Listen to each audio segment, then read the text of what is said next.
Recently they presented the second trailer of the second part of the series, The Glory.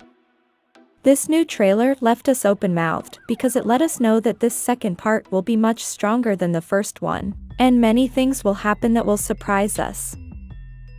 That's why fans are looking forward to March 10th to see if Dong-eun will be able to fulfill her dream of getting revenge on all those who hurt her. That's why today I'm going to talk about explanation of the second trailer of The Glory. But first, remember to subscribe to this channel. The beginning of the trailer started when Dong-eun and Yeon-jin met. Dong-eun brings her a document that evidences the burns she suffered when she was being harassed by her. This document is from 2004, so clearly they made the report but filed it away and for that reason never did anything about it. Let's remember that Yeon-jin's mother has a lot of economic and social power, and most likely she did everything she could to have that document put away and completely forgotten. Then we hear how Yeon-jin said forgiveness. Who should forgive who? With this we clearly realize that she doesn't have the slightest regret. Then she says, "I didn't do anything wrong," and Dong-eun replies, "Nothing wrong? Really?" Here we see the image of her smiling after hearing the answer. Then an image is presented where Dong-eun says, "What should I do with you?" It seems to me that Dong-eun was just curious about whether she was aware of what she did, because the last time she talked to her at school, Yeon-jin told her that she didn't really do anything and that she is not guilty of anything, that the real culprit was Dong-eun's mom for signing the document so that she couldn't be charged. These words are well thought out on the part of the writer of the series, as she said in an interview, that she wanted to make it known that most of those who bully don't acknowledge that they did wrong and even blame their victims for doing so. It seems to me that Dong-eun only brought her the document because she was curious to know if she really felt no remorse, and by making sure that she has no regrets she feels much more confident to fulfill her revenge and make her suffer a lot. Then we see Yeon-jin touch Mrs. Hye-nam's car window, so she most likely found out that she is working for Dong-eun and is going to threaten her. The interesting thing is that Dong-eun tells someone, "Your bones will burn with resentment." It seems that the person who is talking to her is in jail, although we don't know who it is. With this we can imagine that there will be someone who will go to jail, and even if someone is there, Dong-eun is going to make sure she or he suffers. We might think that person could be her own mother, since in the past trailer her mom was being arrested, and maybe Dong-eun knew that Yeon-jin paid her to hurt her. We also see the cop who had Dong-eun's case. We saw him worried, and while talking to someone he started yelling. So it is very likely that Dong-eun took it upon herself to publicize her case about the bullying she suffered, and all the press took it upon themselves to make the news viral. Therefore the police of the case will be affected, and of course the most affected would be Yeon-jin, since she works as a journalist. This would explain why in one scene there is the press as if they want to interview someone, which by the way there is Dong-eun watching everything.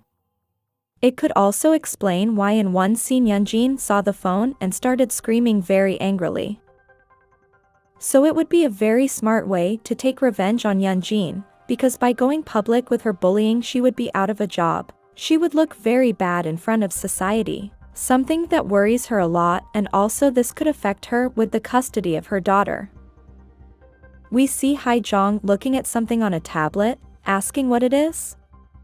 And then she is screaming, so apparently Dong-eun not only published the things that Yeon-jin did, but made known what everyone did in the past.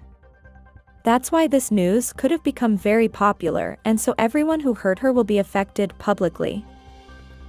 We also see Yeon-jin's husband watching something that according to this picture he was watching on a monitor, and most likely, he is watching his wife with Jae-jun.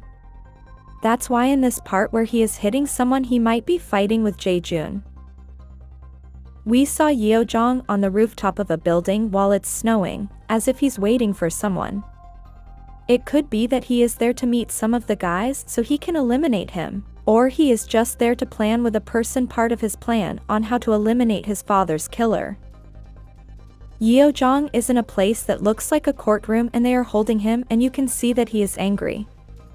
This could be that they did some trial in relation to the case of his dad's death, and it could be that they have lowered the sentence of the one who killed his father.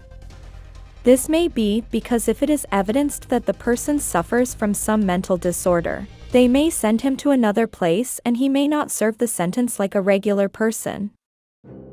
Then Yeo-jong tells someone, "I will show you the hell I live in." Here he might be talking to his dad's murderer who is in jail or in some facility. The question is how he will fulfill his revenge if his father's murderer is locked up. This is something he will plan well, because I don't think Yeo-jong will eliminate him quickly. I think he will make him suffer a lot before he is eliminated. We also see that Sarah is very changed. She has blonde hair. This may be because she doesn't want to be recognized because she is being chased by the cops for her drug addiction. Recall that Dong-eun threatened to tell her about her addiction to her family and others. It could also be that Dong-eun knew that she stole from her mom to give her the $15,000 and used that against her as well. But this change of look may simply mean an emotional facet that she is going through as part of her anxiety in the face of Dong-eun's revenge, as we can see that she looks very desperate and anxious. Jae-joon is seen holding a business card of forensic recovery. It may be that this card represents that he can evidence that Yeon-jin was the one who killed her schoolmate, and he can use this to manipulate her and thus get her to give his custody of Yi-sol. We also see a scene where Yeon-jin's mom is kind of locked in a place trying to get out, and we also see another scene where there is a fire. We could think that Dong-eun did everything to burn the place where Yeon-jin's mom was. Maybe she is in a strategic place where there are important documents for her, and by burning the place she eliminates the documents. And also the mom. Recall that in the first trailer we saw that Yeon-jin arrives at a place that is burning and she was very scared. We saw a car accident that is seen to be led by Dong-eun, and we also see her wet as if she is seeing someone hurt that she appreciates, or just surprised to see. The only person she cherishes at this time in her life is Mrs. Hye-nam and her daughter, and of course Yeo-jong. At the end we see her wet, welcoming Yeon-jin while a bit of blood is seen on her face. So with this we know that she can manage to meet Yeon-jin alone, make her suffer and then eliminate her, thus fulfilling her long-awaited revenge. What do you think of this new trailer? Leave your theories in the comment box so we can read it. Remember to subscribe to this channel.